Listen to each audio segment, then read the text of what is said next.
it should be documented for future generations, because this is really an historical moment, and future generations will have trouble to believe what's actually took place at this moment.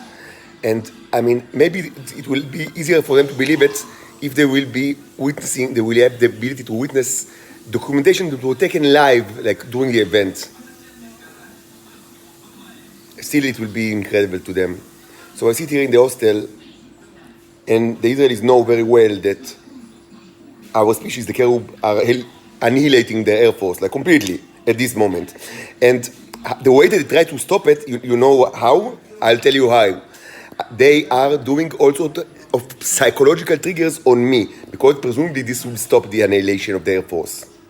So what are the very, exciting and sophisticated psychological triggers? Of course, they have many of them. They use the remote control, yes. They move their leg like that, you see, like this. As you've heard in the beginning of this video, they do all sorts of like noises from their throat. They use like code words that are supposedly inhibited in the mind of the robots, and makes him like cooperate with them. Like coffee is very common, such a word. Now another thing that they do is that they show presence. You see? They just show presence, you see? All of them are getting out of the room at once, and they are showing presence, because it is known that people are afraid when these monkeys show presence, when they shout and when they, dominate the situation with their body and voice. While their Air Force is being annihilated, that's how they stop this from happening, like from continuing. It will be almost impossible for future generations to believe that this scenario actually took place, but that's the way it happened. Right now, right here. Friday, July 14, 2023. The Israeli Air Force is annihilated by a foreign species, and that's how they try to stop this from happening. Striptease shows, voices from their throats, triggers like the word coffee. And of course, dominating the scenario is their presence. They show presence.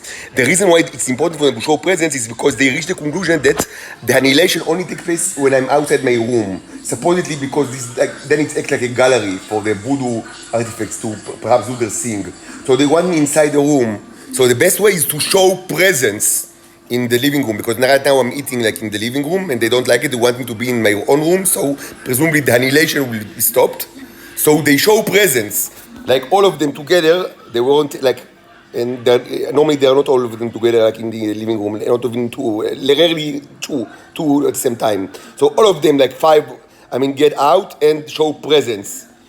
The way to show presence is actually to wear as little as clothes as possible, because the naked body, presumably, is a way to convey your presence and to scare the robot.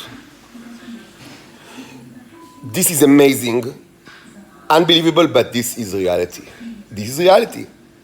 And all these early Paleolithic show, like something that belongs to maybe 300,000 years ago, takes place while their Air Force is being destroyed, and that's their way to stop the annihilation.